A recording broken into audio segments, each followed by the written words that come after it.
Olá, este é o Respiros em Saúde Mental, uma proposta do Núcleo de Apoio à Diversidade Humana, NAD, da Universidade Franciscana, junto à Rádio Web UFN. Você acompanha aqui temas da atualidade sobre saúde mental com especialistas da área. Eu sou Glaise Palma e comigo hoje estão a professora do curso de Psicologia, Janaína Carlesso, e o professor do curso de Psicologia e coordenador adjunto do NAD, Félix Guazina. Então, sejam muito bem-vindos, né? No episódio anterior do Respiros, nós levantamos algumas questões sobre a saúde mental dos universitários, né, especificamente. E hoje, então, a gente vai tratar um pouquinho sobre como lidar com esses estresses, com essas questões que são próprias dessa fase, né? Professora Janaína, tu tens 2 projetos de pesquisa, né, aqui na instituição que tratam justamente sobre isso. Um mais voltado à neurociência e outro voltado ao manejo da saúde mental. Tu podia falar um pouquinho sobre eles? Boa tarde, tudo bem, pessoal? Agradeço o convite por estar aqui conversando com vocês, né? Esses projetos, né, eles têm foco na pós-graduação, né? São projetos que têm enfoque em informação e neurociência para os professores e também o cuidado da saúde do professor nos ambientes educacionais, né? E aqui dentro da Universidade Franciscana eu tenho um projeto específico mesmo para os desafios da vida acadêmica, né? A jornada do docente e também do estudante, com um programa de manejo do estresse, onde são ministradas oficinas de gerenciamento de tempo e regulação emocional voltadas com foco em promoção em saúde mental. Uhum.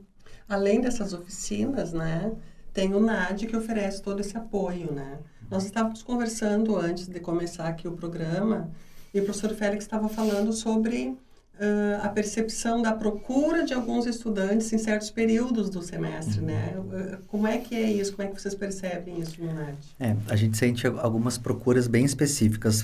Começo do semestre, né, principalmente alunos que estão ingressando na universidade, que é algo que a gente também já trabalhou no outro podcast, né, de como conhecer a universidade, os trâmites todos burocráticos, legais, alguns desafios pessoais, né, como nós comentamos no outro podcast, de mudar de cidade, morar sozinho, tem toda uma demanda que aparece como procura do NAD, e também a gente percebe em véspera de provas, né, questões de ansiedade, questões de crise de ansiedade, de pânico, final de semestre também, que costuma ter uma sobrecarga de atividades e de finalizações também a gente percebe que tem um fluxo de procura dos alunos, assim, e também dos professores solicitando apoio dentro dos seus próprios cursos de graduação para que a gente possa fazer algum trabalho relacionado a essas questões.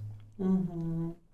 E do ponto de vista da neurociência, né, considerando assim, claro, nós temos idades diversas aqui dentro da instituição, temos estudantes, muitos assim no curso noturno, por exemplo, estudantes mais velhos, mas vamos levar em consideração uma média de idade de uns 20 anos, né? Tem alunos que entram com 16 anos aqui, tem outros que já estão com 24, 25, enfim.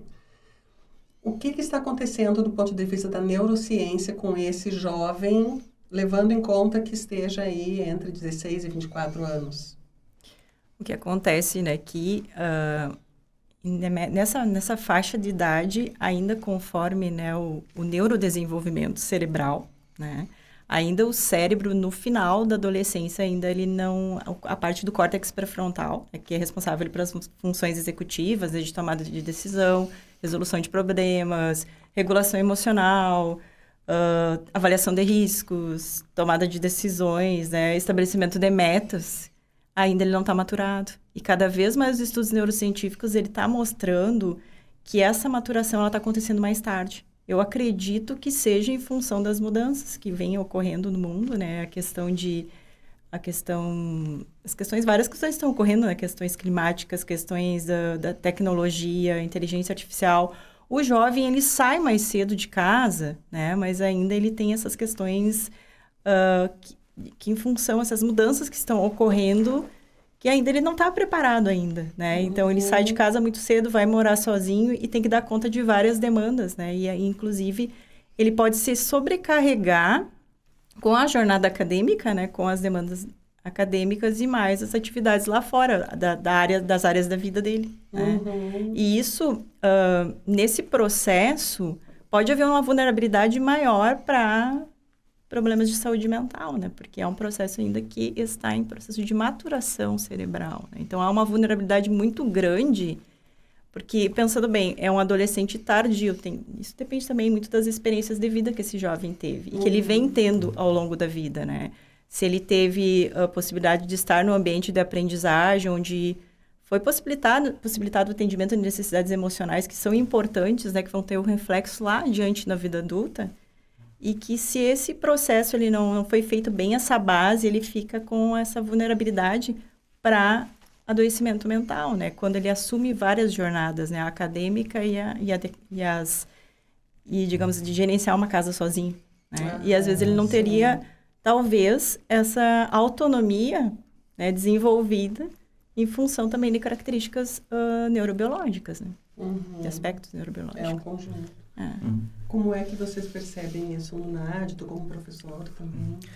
Acho que a Jana traz questões bem importantes. Eu percebo essas dificuldades que eles têm de organização do tempo. Acho que isso é uma coisa que, né, aparece muito para eles como demanda para nós enquanto professores. A prioridade também, o que é prioritário no meio de tantos estímulos que eles recebem na vida privada e também dentro da universidade. Escutando a Janaína, fiquei pensando muito nessa dimensão de que o aluno, quando ele chega para nós, ele chega com uma história de vida, né, com as marcas todas que constituíram ele emocionalmente, psiquicamente, e essas experiências anteriores no ensino fundamental e médio, né, positivas e negativas. E aí, eu acho que a universidade exige desses alunos uma nova postura, né? Um novo jeito de, por exemplo, de estudar. E acho que isso a gente perde na história, né, da construção educativa. Pelo menos a minha experiência eu não tive, que é como organizar o tempo de estudo, o que mais funciona, né? Eu, por exemplo, a minha aprendizagem passa muito pela questão de escutar, e talvez acho que isso justifica eu ser psicólogo, né? E também muito visual. Então, mas isso eu não tive ninguém que pudesse me dizer sobre essas habilidades. Eu fui com o tempo entendendo, né? E eu acho que isso eu sinto falta, vejo como problema dos alunos, que eles não conseguem identificar, e acho que é isso que a Jana traz um pouco da imaturidade, qual é esse modo que para ele funciona melhor, né? Então, a gente percebe aí algumas dificuldades acadêmicas de gestão de tempo, de como apreender esse conteúdo, né? E o sentido disso, né? Para que serve? Por que aquela avaliação está cobrando tais habilidades, né? Então, acho que são inúmeros desafios que a gente percebe também como queixa ali no NAD, talvez, é como se organizar diante de tantas demandas, né? É disciplina, é projeto, é estágio, é os TFGs, TCCs. Então, como dar conta de um acúmulo, de certa forma, de atividades, né? E acho que tem um ponto maior nisso tudo, é como fazer isso com qualidade de vida e com saúde mental, né? Sem precisar que isso tudo seja vivido no caos, porque também a gente vê muito isso, né? O aluno acaba se perdendo no meio desse processo, no que é prioritário. Acho que não é à toa que eu comecei falando de prioridade, né? Nesse momento, assim, o que é prioridade no fechamento de semestre, por exemplo, né? O que eu preciso focar. Acho que tem várias questões aí importantes. Então, podemos passar para algumas estratégias de como os alunos lidarem com esses desafios do ensino superior?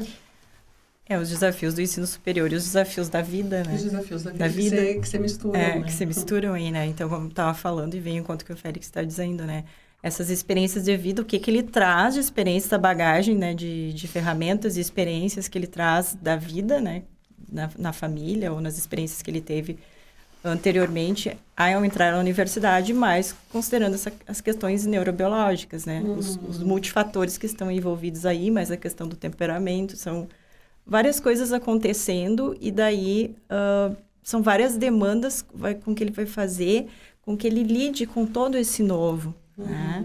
Então, organização de rotina, gestão de tempo seria algo, assim, primordial, né? As estratégias que se utilizam em oficinas de gerenciamento de manejo de estresse, no caso, né?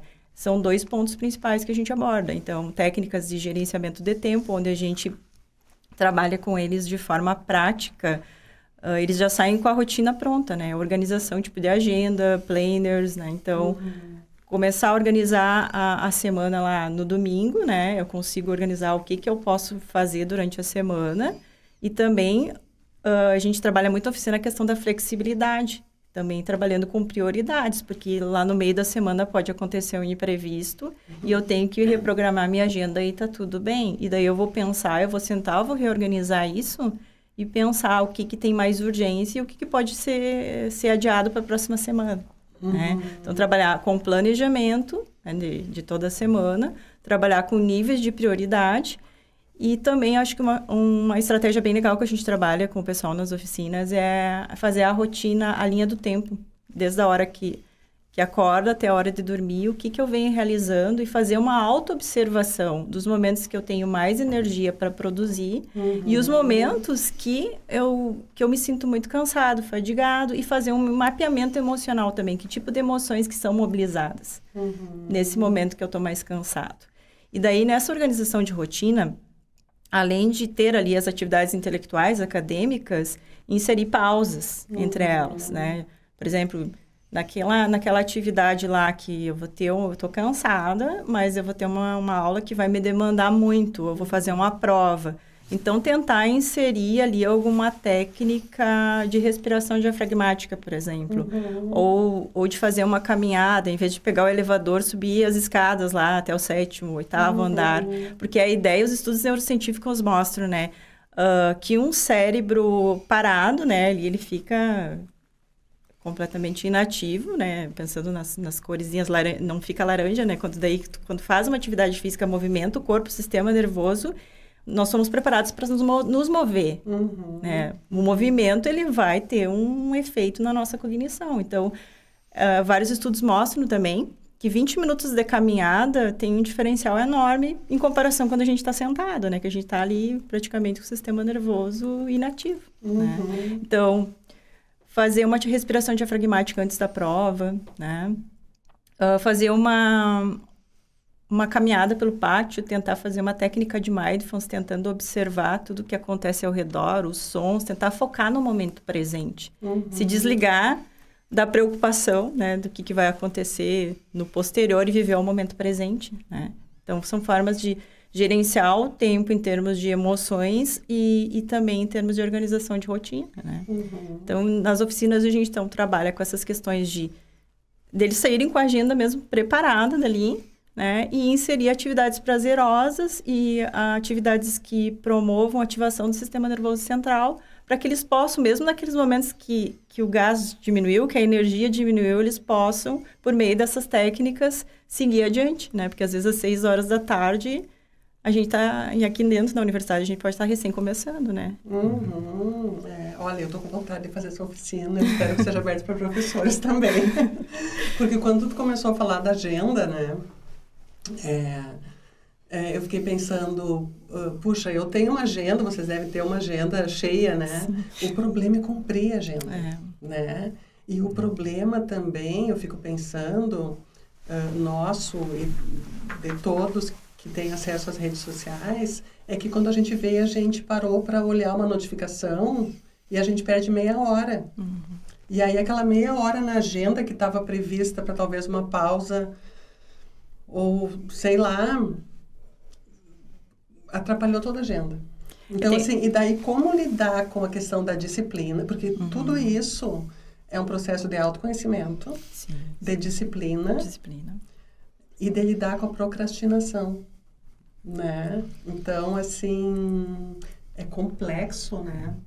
E são sintomas bem contemporâneos, né? Acho que essa questão da procrastinação, do gerenciamento do tempo, porque eu acho que isso a gente se pega também, né? É uma notificação, daí você abre, tem uma série e aí o algoritmo também, nesse sentido, nos atrapalha, né? Por que eu digo que atrapalha? Porque o algoritmo vai trazendo conteúdos que a gente gosta, que a gente consome, que a gente quer saber mais, e aí acho que é um desafio, e isso, a procrastinação é algo que, agora eu tô falando, me dou conta, é uma demanda bastante que vem do NAD, né? Assim, ok, eu organizo a minha agenda, eu entendo talvez um pouco como eu eu poderia fazer diferente, mas quando eu vejo, eu tô com um tempo, e daí não é 30 minutos, né? É 2 horas, 3 horas. E aí é interessante porque nessa fala, eles também se dão conta, assim, eu poderia estar assistindo a série que eu gosto, eu poderia estar dando uma caminhada, eu poderia estar com meus amigos, e quando eu vi, é 10 da noite.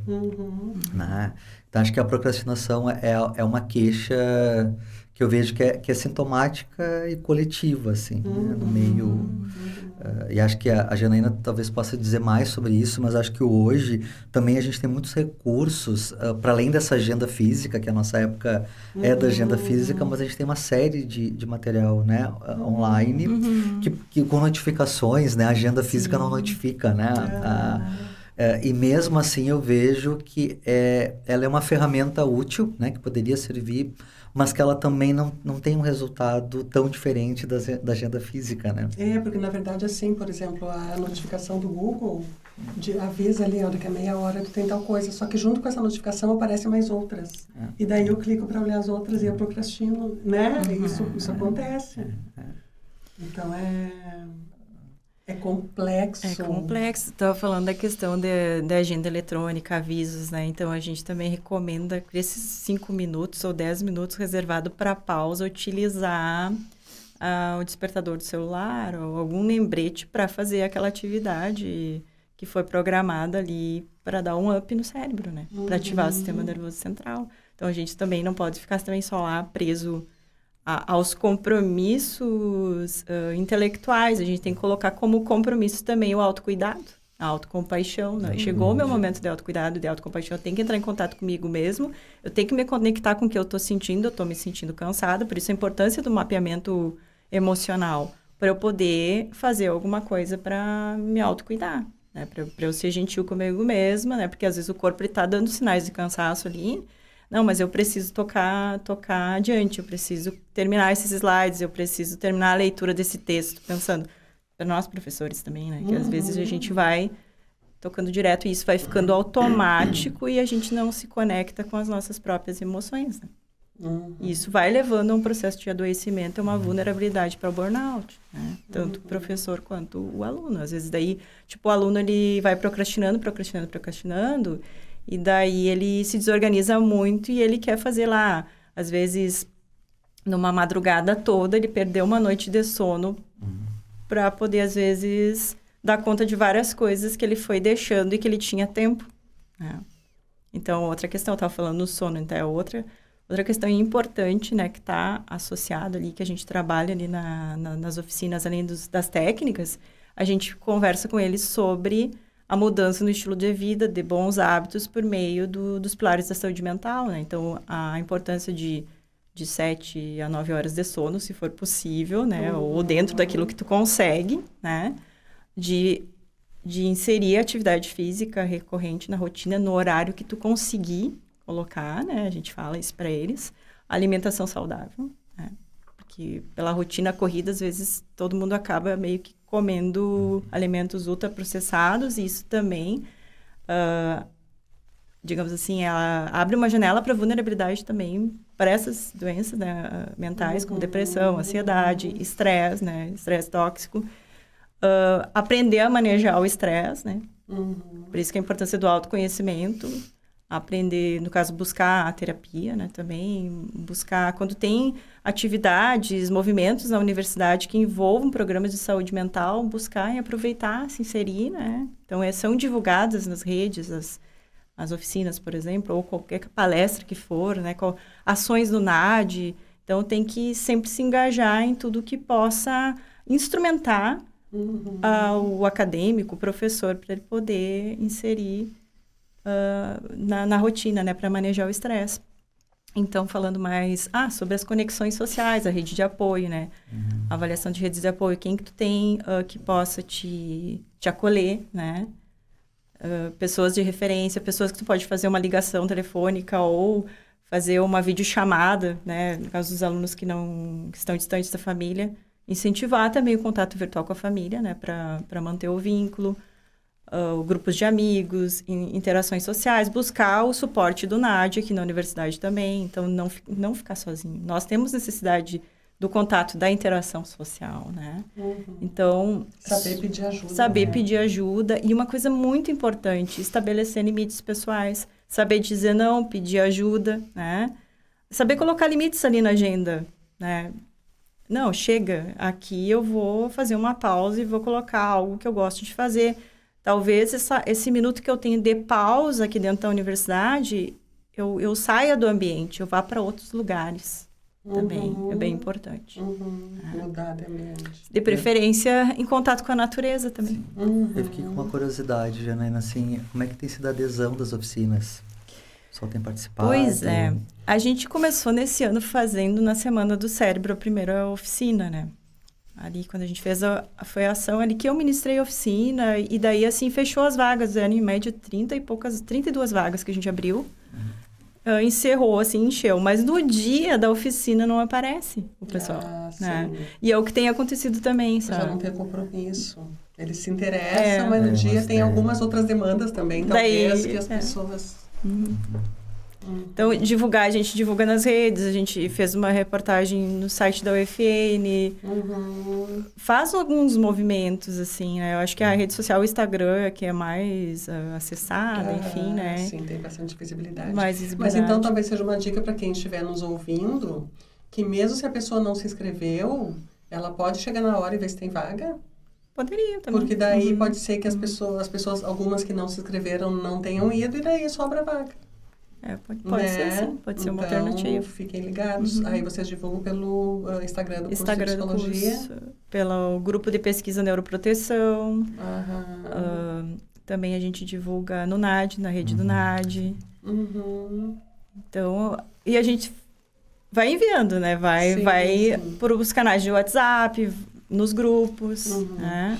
Agora eu queria voltar porque vocês falaram sobre a questão da procrastinação e do sono, né? E eu fiquei pensando, uma coisa que eu acho que acomete a maioria de nós é essa coisa que a gente vai dormir e daí muitos vamos para o celular. E aí a gente quer dormir, sei lá, 11h30, meia-noite, daqui a pouco é 00:30, 1h, né? Sei lá, teria alguma estratégia do que fazer nesses momentos? Sei lá, agora me ocorreu, assim, colocar um lembrete para despertar e colocar, assim, vai dormir, sabe? Alguma coisa que diga, tipo, desliga isso. Chega. Aquela questão que eu estava falando dos limites pessoais também nos de telas e a organização para fazer a higiene do sono, né? Tipo, a partir das 10 da noite a gente começar a diminuir as luzes dentro de casa, diminuir, assim, digamos que é quando...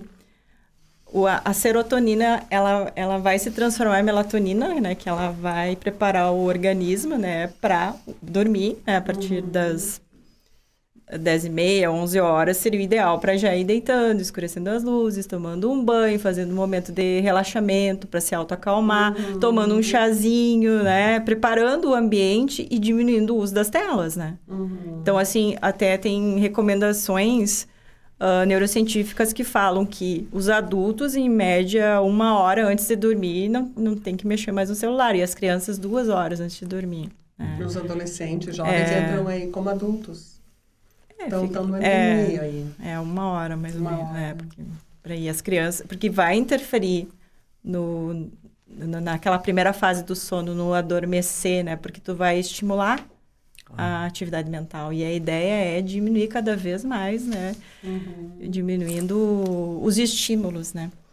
Para que a gente possa... Porque o organismo, biologicamente, ele está se preparando para dormir. Então, a gente também tem que diminuir os estímulos do ambiente, a atividade também física à noite, dependendo de determinado horário, o uso de estimulante café, energéticos, isso vai interferir no chimarrão, né? Então, tem que ter esse cuidado também, né? Bom, estamos indo para o final. Eu gostaria de, enfim, deixar que vocês passassem uma mensagem ou falassem sobre algo nesse finalzinho do programa. Bom, agradecer, né, a presença da Janaína aí hoje, trazendo essas experiências todas, né, de trabalho. Eu acho que é um desafio, porque eu acho que hoje também tu sinalizou muito essa coisa, isso tudo passa por nós também, enquanto trabalhadores, enquanto professores. Acho que é um desafio. A Janaína traz muito essa questão do autocuidado e do limite, né, de poder se conhecer e entender, de novo, que é prioritário, mas também de que o autocuidado passa por reconhecer o que eu posso, o que eu não posso. E acho que esse exercício também dessa busca de uma qualidade de vida melhor, porque não é fácil a gente, né? Isso que tu traz de colocar lá um lembrete. Acho que a gente tem que fazer um exercício meio que de contra a maré, né? É o contrário à maré, porque a gente... de poder fazer esse movimento todo, de diminuir luz, de poder ir desacelerando, né? Numa demanda diária que nos acelera muito, né? E aí a gente tem que ir desacelerando aos poucos. Acho que é um desafio para todos nós, e é um desafio que requer um compromisso de um cuidado com a gente, né? Um cuidado de que a gente pode fazer um pouquinho diferente a cada dia, porque a gente também não vai conseguir fazer essas mudanças bruscas, né? Quem dorme às 1h não vai conseguir dormir amanhã às 10h, né? Então, acho que é um caminhar, né, Janaína, assim, de um exercício de poder pensar outras alternativas. Porque, assim, pense bem, quando a gente... em questão da neuroplasticidade cerebral, né? Tudo que envolve aprendizado de bons hábitos, mudança devido à rotina, então, em termos neurocientíficos, precisa modificar a estrutura funcional e química do cérebro, né? E anatômica, estrutural. Então, assim, o cérebro, geralmente, assim, ele vai existir algumas mudanças, porque vai, às vezes, lutar contra a gente, né? Ele vai entender que é significativo e que é importante um novo hábito quando a gente repete, né? Então, a gente vai para a academia várias vezes sem vontade de ir para a academia. Às vezes tá fazendo dieta, mas chega um momento lá, mas eu poderia comer um chocolate, né? Mas tu tem que resistir e repetir para ele entender que vai ser importante, vai ser significativo para o meu bem-estar. Né? Então, conforme os estudos neurocientíficos, tem que fazer toda uma modificação, né, em termos estruturais, funcionais e químicos, precisa em média de 8 semanas. Para ter, que nem no caso quando vai tratar um transtorno mental, né, melhora de sintomas, né, fazendo terapia, tomando medicação, organizando o estilo de vida, né, com sono, com atividade física, esses complementos, né, que vêm auxiliar nesse processo para o bem-estar, é preciso de todo esse tempo para ter esses sinais de melhora. Não são em 21 dias que a gente modifica hábito. Isso tem muito na rede social. Tem, os 21 mas dias. É um processo 21 dias. Né? Então, se a gente pensar 8 semanas, né, são quase 70 dias, 68, 70 dias para ter essas modificações no sistema nervoso central. Então, assim, tem que persistir muito, tem que repetir muito para o próprio cérebro entender e ele ser um aliado, ele andar de mão contigo nessa mudança. Né? Então, a neuroplasticidade é tanto para o bem como para o mal, para a mudança do hábito alimentar, para inserir exercício na rotina, para dormir mais cedo. Às vezes vai haver resistência, né? Mas é importante repetir para que se encontre o benefício nisso, né? Porque também é o mesmo caminho do vício, né? Porque, no caso, o caminho do uso de aderir a hábitos que possam nos prejudicar. Então, também, com a repetição, o cérebro vai entender que é importante porque libera dopamina, né? No caso, né, do uso de medicamentos, substâncias, né, que podem trazer prejuízo, o álcool também, né? Que são formas negativas, né, de lidar com as emoções. Né? É difícil isso, né? Porque vai contra o que nós e os jovens, especialmente, veem na internet, que é a coisa dos resultados fáceis. Imediatos. E rápidos. E da pressa. E, né, como emagrece em uma semana,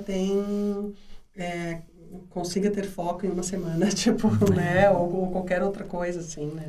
Aí tem que ter o cuidado também do que da vulnerabilidade, né, do que é noticiado lá na rede, né, dessas promessas que em curto espaço de tempo tu vai conseguir aquele resultado.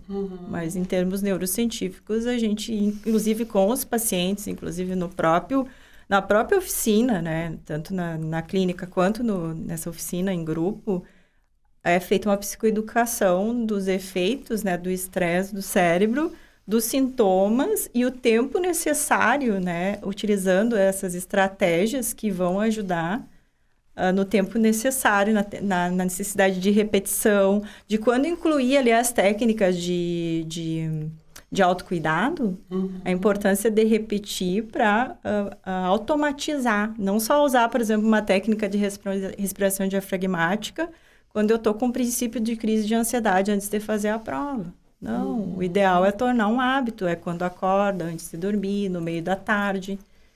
Porque que nem no momento quando o organismo está em desregulação emocional, ele está em estresse, vai funcionar muito o sistema límbico, muito o cérebro amigdaliano, né? Não vai acessar um processo cognitivo lá para pensar os passos da técnica numa situação de crise.